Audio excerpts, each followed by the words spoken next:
only do that when all the world starts to cause problems. All your SE systems are checked. Hi friends, Smith Derek here with Smith Taylor. We're talking with Finnish people, old school style. This is what I call the pre-prison, or pre-jail actually. I'm sorry you didn't go to prison. The pre-jail uh, approach. Prison sounds more legit though. Hmm. Well, just use the Huskow as your term of preference. Regardless, this video is about what I would call function type mates, which is to say action types like me and Taylor and ENFPs and ESFPs. They're all the action types. So they have NE or SE as a dominant function. And there's the knowledge types. Kimberly, Uh, ISFJs. let's slow down. Go ahead. How did you determine? Okay, so the topic is news to me, but how did you determine that people who lead with a perceiving function are action types? It's not perceiving, it's SE or NE. Extroverted perceiving are action types. And the reason I determined that is because SI and NI are knowledge functions. Like, they produce what you know. And they link to action functions. They're paired with them on an axis. Because if you know particularly, then you act universally and vice versa. I don't know why. I don't know exactly why I said this, but this is correct anyway. Okay, we'll just roll with it I then. just intuited it. I don't know. It makes the most sense. So the thing is, you got your knowledge functions SI and NI. You got your action functions NE and SE. You got your judging functions FI and TI, and interface functions TE and FE. Interface functions are different than the other kinds of functions because interface functions necessarily have to interface with the world, which means that to use an interface function is to. What are you doing? Oh, you're just sitting there. To use an interface function is to have Chicken. to no, it's a cat. It's it's to either, like, let's say you're using FE as a tool function or TE as a tool function.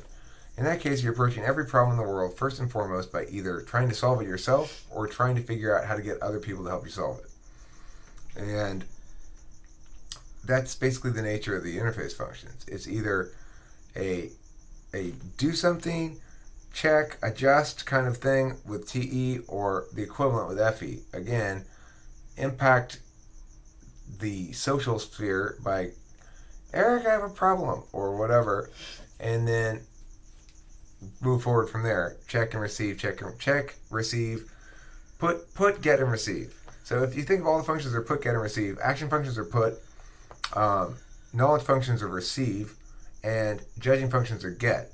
Interface functions do all three. It's the only thing that makes sense. So the reason being that the interface functions are specifically ways of going between the observer, you, and the thing that you're dealing with in the world, either socially or directly. So, anyway, my point about it is action types are all have a certain shared similarity to them that is probably more notable in a lot of ways than the similarity between quadramates. So Taylor and I are. You want to go check on that? No. What's going on out there? Okay.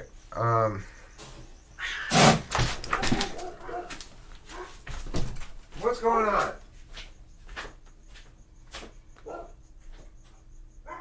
Who's under here?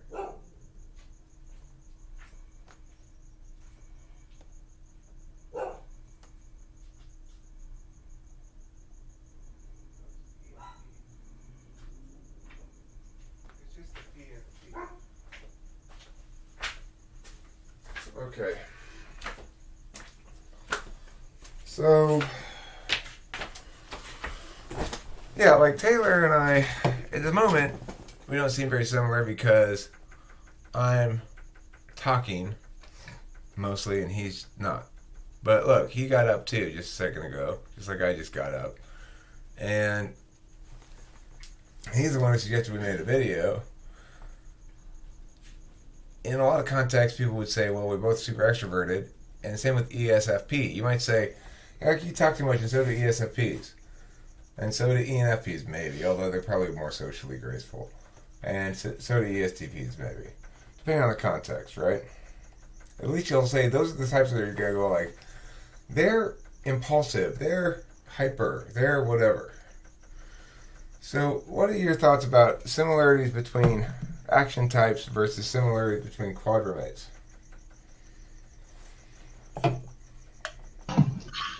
Well, first of all, the way that you describe the action types, the way that you just divided up the types, I'm not agreeing with. I'm not disagreeing with. I'm just gonna treat them as fixed for the sake of the discussion. But I think that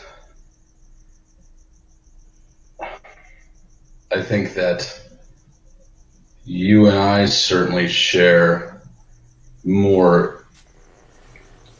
We have more in common regarding how we work internally than I think is certainly visible. I don't know that I'd say that the action types have more in common than a quadrumate. I think probably I think that once you get to ENFP, the similarities that I share with them have gotten far enough away that I think I have more in common with probably all my quadrumates. Right. I think that, in fact, you're right that people have a lot more in common with quadrimates, but I think that the display commonalities are more obvious maybe in like types. So to a third party who's not super familiar with cognitive functions or anything, they're going to think you and I are more alike than me and Kim are alike. Yeah, I agree with that.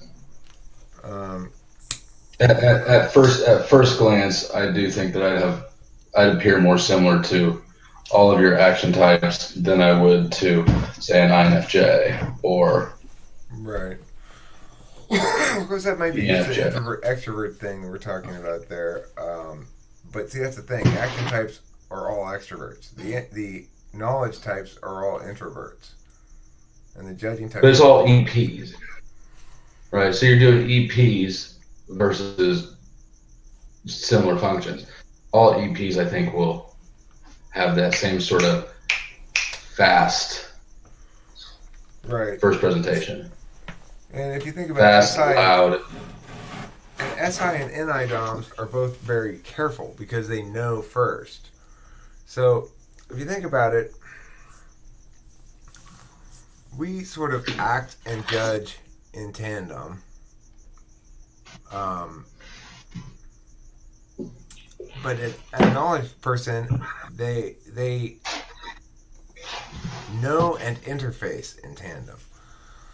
And if you know first, then you begin with already sort of an anti-improvisational quality to you. You're saying, okay, first I'm going to know how this is most likely going to turn out. Then I will, after that, try to interface based on what I know. Whereas I'm much more like, well, I'm going to interface with people by acting and judging basically concurrently. So I'll go, and what that means is I'll act, I'll see what it does, and then I'll judge the outcomes, and then I'll act accordingly and see what it does and judge the outcomes, which makes an action type inherently more improvisational and inherently less careful, I guess, and quicker to jump into shit, obviously.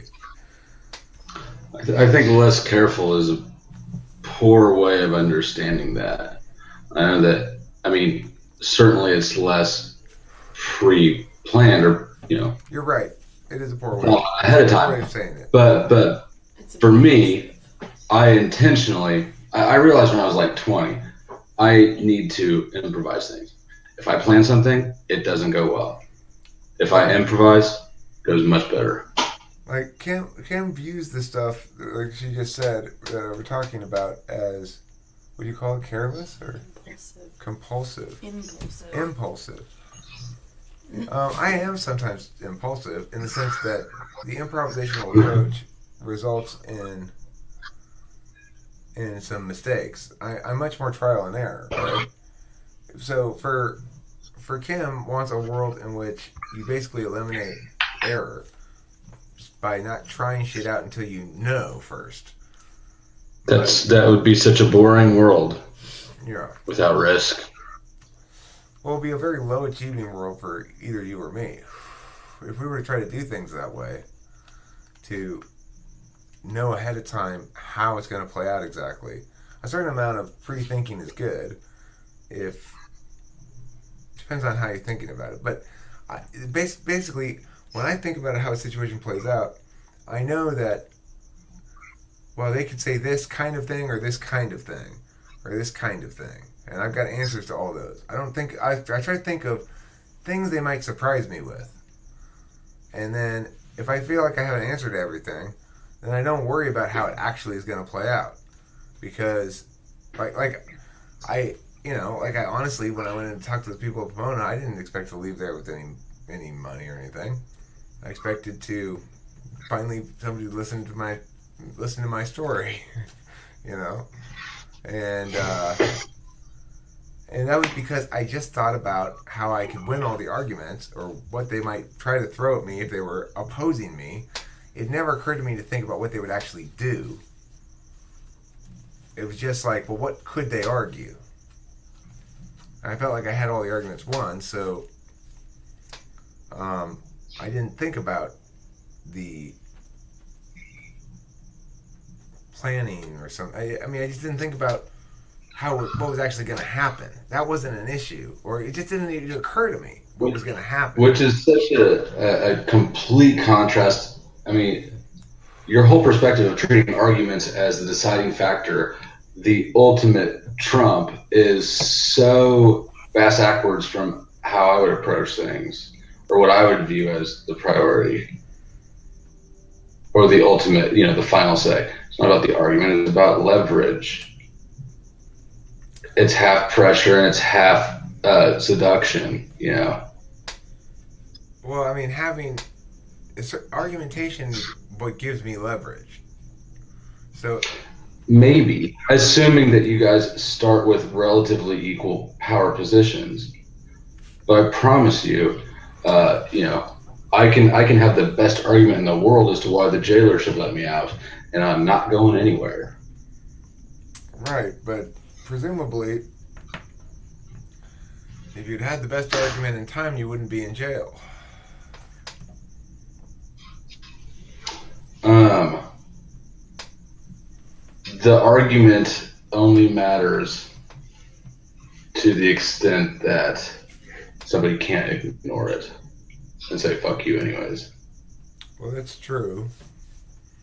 But I mean, the reason they can't ignore it is because you have the winning arguments. An argument is more like it's the bow on the package. It wraps everything up so that it's thorough, and to some extent, it's a luxury.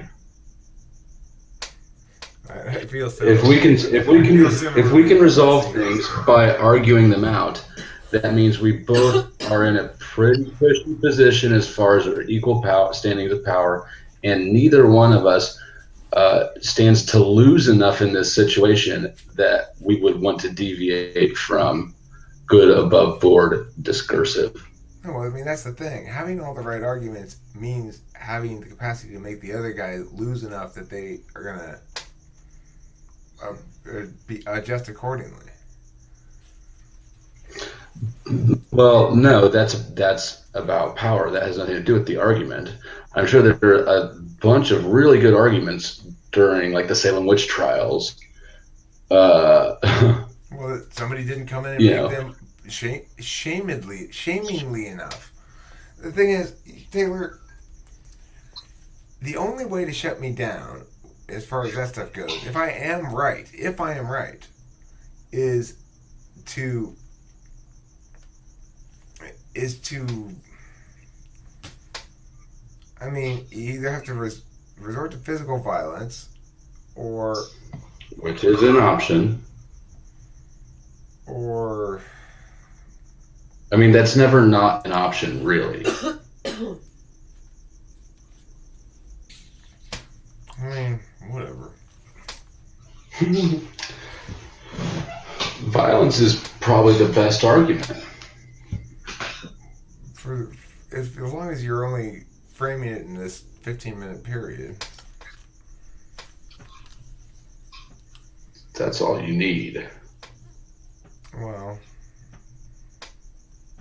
I mean, the problem with it is it gets you in legal trouble. Possibly. If it does, If it does. possibly, right. But if you've got enough, back to the power thing, it might not.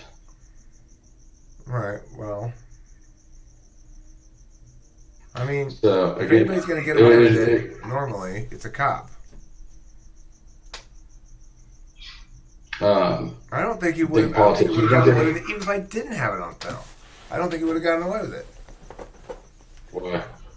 Well, because they have every reason in the world to believe me and every reason to disbelieve him.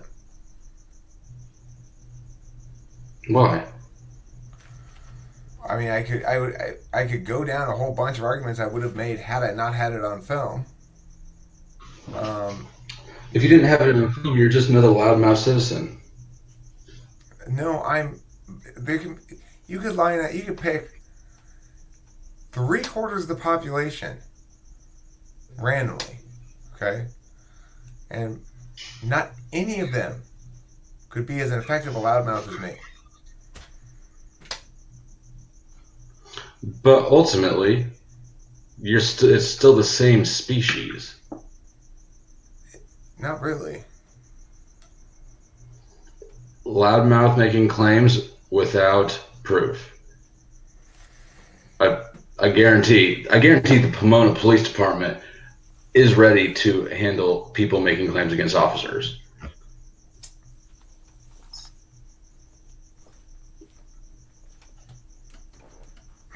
You can bet that all you want. I'm going to call that surrender. No, that wasn't surrender. You bet the same thing. You bet my approach wasn't going to work when I was dealing with the city last time either. So it did anyway. Yeah, and fuck you and the slabs for that one. I didn't authorize that shit. It's pretty difficult to get away from the clear earnestness of my honesty. If I'm accusing a police officer of something and saying explicitly he didn't physically hurt me at all, then how does that fall into line with the notion that I would be making it up randomly? I'm not, and especially given my long history of advocating in favor of truth-telling, honesty, transparency, and all those sort of things, and my clear conviction on the matter. If somebody wanted to paint you in any sort of light you could think of, there is so much footage of you on YouTube that they could piece together. That would backfire. That would backfire on them. But only if somebody wants to look that deeply. And nobody, even though you could construct a defense that would be impenetrable, realistically, the world doesn't want to pay that much attention. I don't need the world to pay that much attention. I only need one person. You need to pay attention. I only need one person to pay attention. Whoever it is that has the decision-making power. And why would they pay attention to you? Well, I mean, this is the thing. I only utilize these sort of things when the context is appropriate.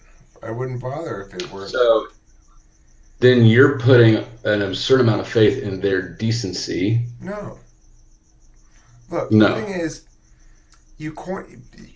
words corner people because people have to live with them afterwards, and not just themselves. But I'm saying, but if people fuck up with their words, you can leverage that against them in very creative ways. I mean, it's Right, but you have to talk to them first. Now, if I was the one in charge of listening to loudmouths, and somebody said, "Hey, we got Eric Strauss here. He claims a cop hit him with the butt of a shotgun. He wants to talk to you. Claims he's reasonable and honest." I would not talk to you. okay. I wouldn't. But see, I said, would you have a "Okay, job well, with the this is city? contact information." Would you have a job with the city? Would I? I mean, if you were in this position, presumably you would, Yeah. right?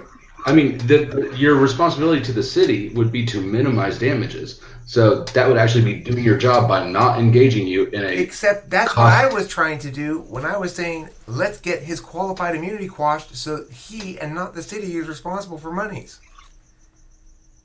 That's a more expensive. That's a whole legal process. That costs more than just writing a check. Why are you contractually obligated to defend qualified immunity with your contract with the police department? Your first priority is to defend the city. I'm defending Against. the city. I'm defending the city from false claims, not only now but in the future. Because if I set this precedent, then half the claims that you currently are paying out from the city coffers, the cops themselves have to pay as is appropriate. So you think that if the person in charge of dealing with loudmouths engages you voluntarily, right? Because you've got no proof, so you've got no way to. That's why I Try to asked you if you force were a that. city employee. That's why I asked if you're a city employee, because this is the sort of leverage I have. Well, listen, since you don't seem to care at all about the city's finances, since I'm showing you a good way forward to minimize costs in the future, I will go to the city council meeting tomorrow night, and I will explain to them how they need to save a lot of money on this particular office and exactly what happened here. I'm going to walk through everything in detail, just like I did with the fucking city attorney. I called his office and said, I'm going to the budget meeting tomorrow night. I'm going to explain to them how your office is a waste of fucking money. You even come to work. I have called you 4 days in a row. You have not called me back. I made it abundantly clear this should be your top priority. I said all that kind of shit to him. And he called me back the next day. So right here's away in the morning. here's how you get around that though. I don't tell you no. I say I'll call you back. Leave a message. I'll get back to you when I can. I keep putting you off. Then you show up at the meeting and you go blah blah blah blah blah. I've been calling him, and the council members look at me and go, "Has he been calling you?" And I say, "Yes, I've had my secretary talk to him every day, and she's assured him that I'll call him back as soon as I get a chance. I've been very busy." Not Mr. soon Strauss, enough. I have already indicated this is the most important thing on anybody's plate here. First of all, it's the only thing with legitimate constitutional issues. And second of all, is the only thing that has the actual potential to save the city money and stop paying out settlements to people who should be paid by the people who actually committed the crimes against them, namely the officer in question. Now, the officer in question here has clearly committed a crime against me, and your malfeasance and not caring adequately about it is starting to anger me. Now, a citizen is here with a legitimate complaint. I expect you to pay the fuck attention. Like that. Checkmate.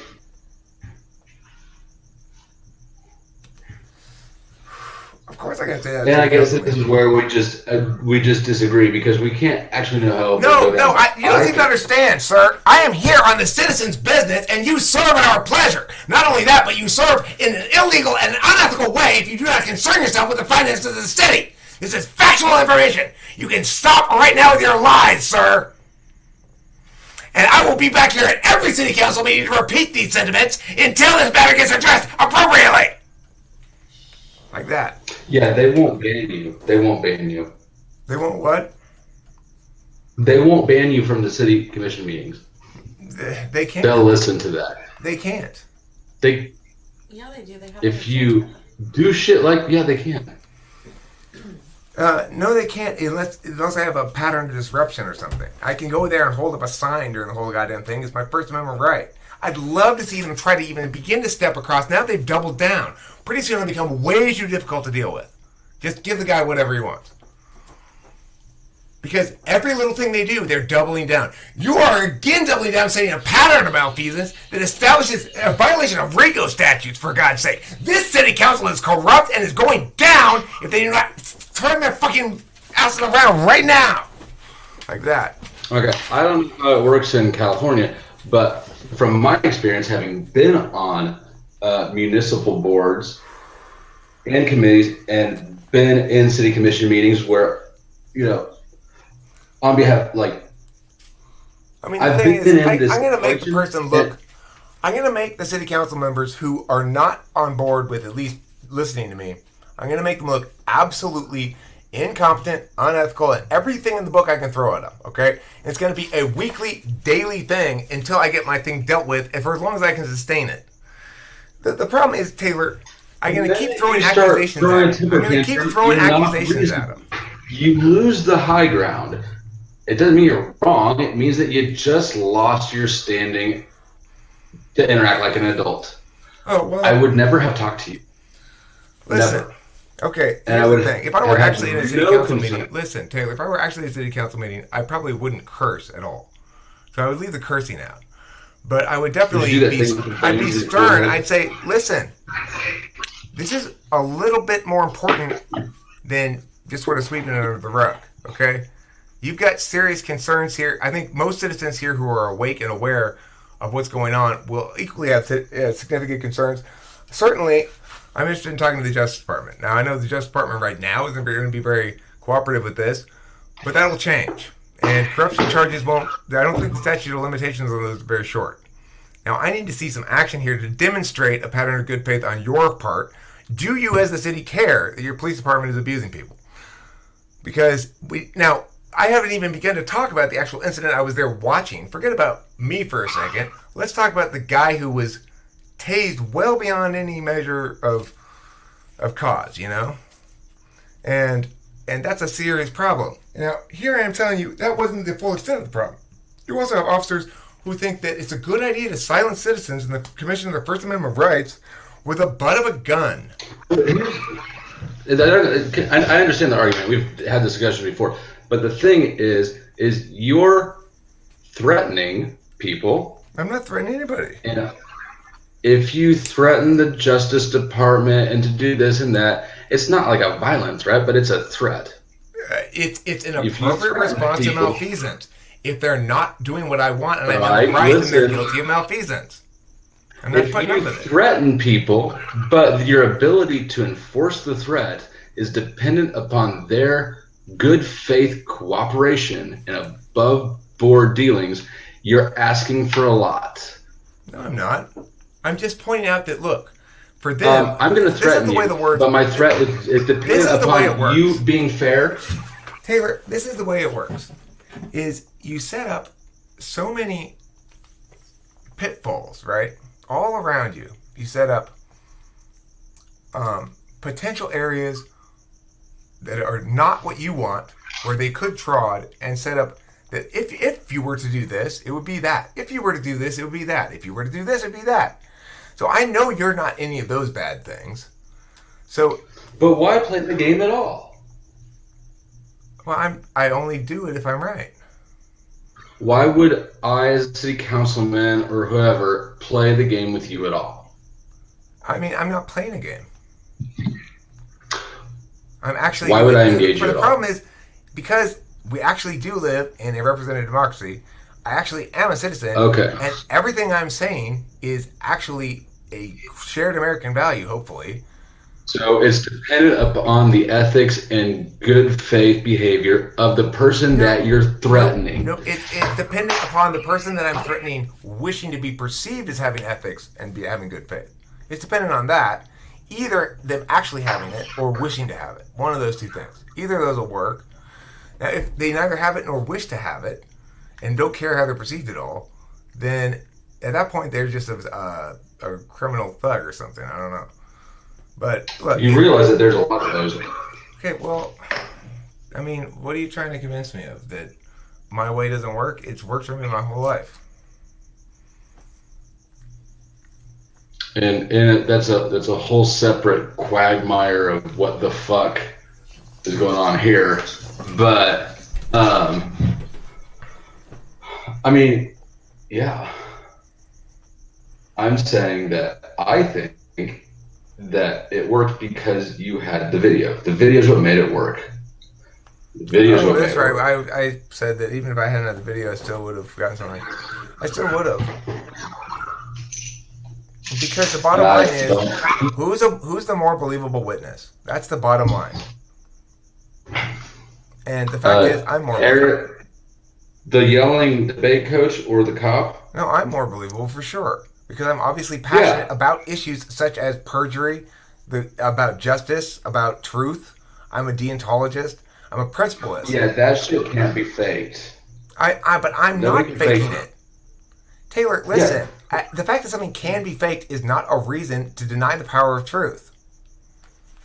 it's a reason to deny its self-apparent integrity. Look, it doesn't always. I'm not saying nothing always works. But what I'm telling you is, in most contexts, there are enough ears on something. If a context that involves court or public officials or whatever, there are enough opportunities to hit enough ears that if you craft what you say carefully enough, it becomes impossible to defeat. Do you remember the? Let me give you an example. Words are not evidence. Taylor, listen to me. You talked to me about one video I made, and I agreed with you. It was one of my favorite videos, which is my response Which to one? Steve. My response to Steve. That video, you do not want to be anybody trying to defend the cop or trying to make this go away or trying to say nothing, trying to defeat me after you watch that video. There's nobody wants to. No, you don't. You don't want to be in a discussion with you at all. If somebody's talking to you, they've already got themselves in a bad situation.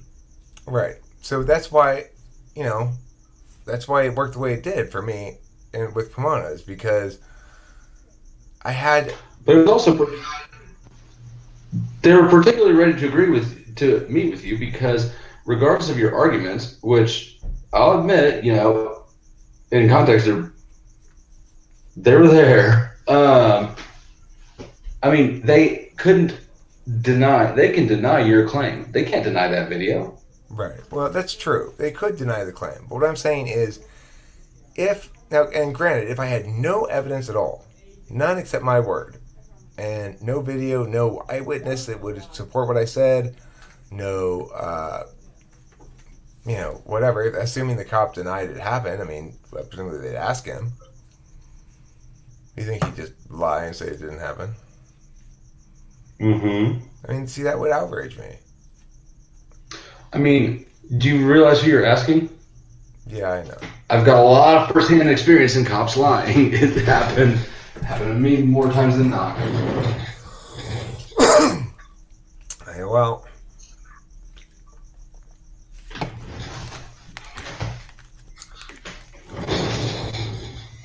so can we title this video something like something sort of snarky about Taylor and Eric about fight? you being naive and me trying to be the voice of reason without crushing your charming, innocent, Well, I mean, the thing is, weird. I just don't really like SE that much. I just don't really. It is a party pooper on idealistic living. Well, I like the drugs part of it, I guess. But Which I don't know nothing about. well, you had to quit because of jail and stuff, Uh, and probation and stuff. But someday maybe if you get off probation and move out of the state or something, and you thought that they were regular mushrooms, but you accidentally were to eat some special ones. Why are they so dry? I've never had dry mushrooms on a pizza before. Oh no, they're supposed to be like that. The special Italian mushrooms. Go ahead. Mm. So anyway, I do like the drugs part of SE. Although I don't think that. Well, one thing that I think amphetamines tend to do for me is make me execute or follow through on many more ideas than I otherwise would. But it's still a lot of any is the actual process mostly for most of the things I do. Although I do a fair amount of yard work and shit. I had to dig a hole today and bury a cat.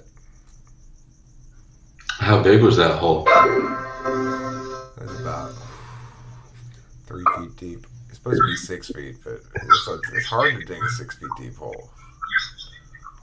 For a cat? Yeah. Is it? Well, yeah, because I've never buried an animal. it's just hard to dig. It's like the deeper you go, the wider the hole has to get because you have less scoopage room. Nobody likes holes that are too wide. Well, that's why you don't want to have your hole too deep. Things. If your hole's too deep, then you have to make it very wide. Unless you've If got. we could have if you get a deep, narrow hole, that's really, Well, then you have to get a post dig. What you want is you want those post diggers. Yeah. I don't have one of those though. I have to use a regular old shovel.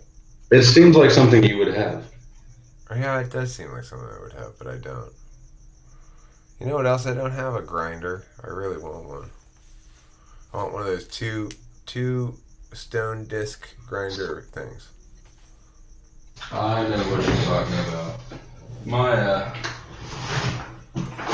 My tools are a little depleted, but at my job they've got just all sorts of more tools than you could ever fucking need. So That's nice. Yeah. Kim's son, Colin, he runs this like offshoot of the family business or whatever, sort of. Anyway, he has at that place a powder coat paint thing. So, are you familiar with that paint technique? A little bit. You can only do it to metal things, I think, because you have to electrically charge the thing. And then the paint, sticks to it because of the electric charge or something, and then they put it in the dryer and they quickly dry it. But it makes it so that it's, perfectly smooth with no brush marks or anything. And it's hard, too, isn't it? Yeah. It's isn't that a hard, sort of durable paint? Yeah. Yeah.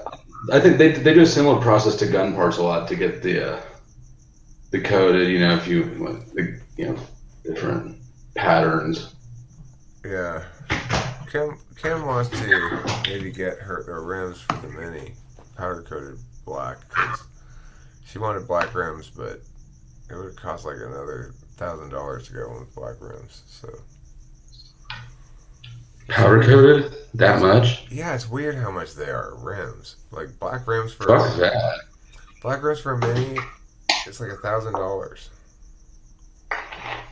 Yeah, no way. It's not worth it. But Kim still wants it. She gets SI attachment to certain ideas of things that she wants, and she'll just keep repeating it until she finally gets it. Please tell her that that's one of the most frivolous purchases I think I've ever heard of. There is no way to justify that financially as coming out. Huh? We didn't get it. All right, I didn't figure you did, but if it's still a thing. She mentions it. When she sees one with black rims, she goes, "Ah." I've heard a lot of people do a lot of wild things to financially validate their invalid purchases, and that one's not valid. It will not add to home value. But if she gets Colin to powder coat them, then we just take our regular rims off, have him powder coat them, and put them back on the car. That's not $1,000. It's probably free. Yeah. I got something that needs patched up and powder coated. My car, Bondo that shit, and then have Colin blast it. That'd be cool. It's a big I machine also want too. it It goes to this. tinted. I want to get It looks like you gassed the Jews in there. Anyway, this. That reference, I don't even know what to do with that's that. what it actually looks like. It looks like you're like, oh, you don't want to be shuffled in this room by armed men. Showers my ass. Yeah. Okay, are we about done with this video? What was it supposed to be about? Oh yeah, different types and shit. And we got all Yeah. well, we're action types. We don't really follow the plan. Now, if you're a knowledge type, Yeah. you would want to know the plan ahead of time. And that's why Kim can't believe it. She just necessarily sees it as reckless or impulsive that I don't want to necessarily plan shit. Well, we get better discussions this way if we can kind of feel around until we find something that we both care about. I guess the flip side of that is if we don't land on that thing, it's like, huh? Well, I don't You know. win some, you lose some. It depends. It depends on the conversation. But I just want to mention quickly that the judging types, FI and TI, if you think about it, INFPs and INTPs are both pretty good with the other judging function. And ESFJs and like ESTJs are both pretty good with the other interface function. My ESFJ ex-wife had pretty good TE. She did a lot of TE kind of stuff. And the who's the other one? Oh, ESTJ. Well, ESTJs, they're not so good at FE though. I guess they could be okay at it sometimes. But I mean, ESFJs accomplish results, but it's not actually through TE. At least it doesn't look like it to me. It's through just that group nurture. They take on the group need No, I mean like and sort of. Candace was very effective with the TE. She made a bunch of lists. She'd write out the steps to a plan. It's just that she didn't tackle a lot of things. But she learned how to do this image transfer process, which was very TE. And it was very much like follow the order of operations kind of a thing. It was very different than 7-slot TE. 7-slot TE is hilarious. Sounds. No offense, Kim, she's off screen. Sounds handicapped almost. It's weird. Well, like I told you earlier I don't in the even. video, this is what I got today. Kim stomping her little feet back here going, I can't figure out how to take the parking brake off in Tara's car because she had to back out Tara's car to the back of the driveway. And so I went up there, and what you had to do was you had to step on the brake to take the parking brake off because, although you had to do this in park too, but she left it with the parking brake on in reverse. So she put the car in reverse, tried to go back, it wouldn't move because the parking brake was on. She tried to turn off the parking brake, like, I don't know, once maybe, and wasn't able to, and then came stomping back and said, I can't figure it out. Just leaving the car in reverse with the parking brake on. So fortunately the parking brake was good and the car didn't go backwards, but I mean, that sounds like an SE error as well. it's just a general clusterfuck of disaster is what it is, but that's fine. I like being able to help with shit like that. It makes me feel more manly because it helps me think like, see, my TV's not so bad. I can figure this out, no problem. I know what you mean because I appreciate being around ESFJs because it makes me feel like my introverted intuition is just like fucking lightning. It's just on point. I see everything. Yeah. Well, you know, I Makes think me feel pretty fucking. our earlier argument was based on in our respective relationships with NI. So you're saying, look, the truth isn't that powerful. People can ignore it. People, whatever, blah, blah, blah. And I'm saying, well, the truth is more powerful than you think. And it's not all powerful, but if wielded properly, it's very powerful. It depends. But it's natural that, I don't think SI is very powerful. I have a low opinion about SI's ability to know things well. I have respect for its ability to know what it wants, right? Like, to know what it likes You to know how bake. many bubbles the bubble bath Yeah, needs? like to know that shit. But I don't have a lot of respect for its ability to know what's going to happen, because that's why they need an NE Dom. SI Dom needs an NE Dom because Kim's ability to predict things is piss poor. It's just like, well, this once happened something like this before, and it turned out badly, so this is going to be a disaster. Like, Kim, what? And she often broaches subjects with her stating as fact her worst case scenario outcome. Like, well, now we're going to have nuclear war. What do you mean?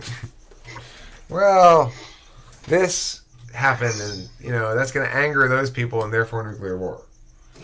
Oh, Kim. And then, yeah, so those are the other two types that are type mates. INFPs and INTPs should get along pretty well. They should be like the lookalikes. Or, no, they're not lookalikes like me and Taylor. They're I don't know what you call those types. What are those types called? The INTP and INFP. What relationship are they to each other? Doppelgangers. Doppelgangers? Okay. The dual berries. Or the dingleberries. Right on. So that makes sense. They're called doppelgangers because they do look a lot like each other. You can mistake one for the other. INFPs are one of the more, I think they're the most spread of displays. They have the widest spread of displays. I agree. Okay, let's wrap it up. Thanks for watching.